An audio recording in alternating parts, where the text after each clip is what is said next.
MoDOT is gearing up for an $80 million project to improve I-44 from St. Louis City to the county. More than 24 bridges and overpasses either need to be rehabilitated or replaced altogether, and engineers want to hear from you. 5 on your side's Brent Solomon is live in St. Louis at one of the bridges on the priority list. Brent.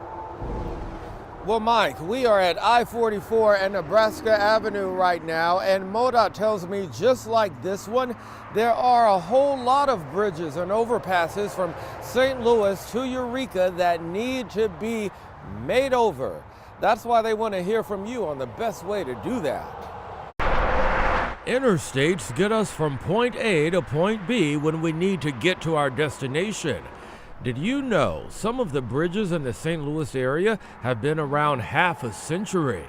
MoDOT says it's time to give them an upgrade. Saw the sign that they were going to do some changes. I want to see what they were planning to do and give them my 2 cents if I had it. Jim Zavis lives in Crestwood.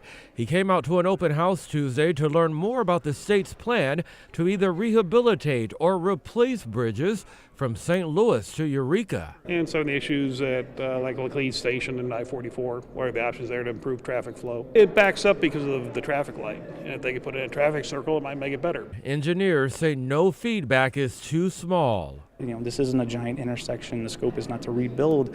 We're rebuilding bridges, but we're not completely changing intersections or design. That's out of the means of this project. But maybe there's some small items that we could tack on to some of the additional work that we're doing. Ryan Piercy with MoDOT says knowing your driving habits will guide planners as they get to work. How do they get around here? How do they live?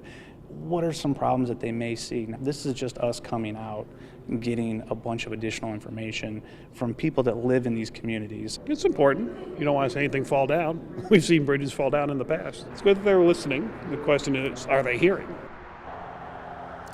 Back live now. We're a few years out from construction getting underway, but the feedback deadline is closing in.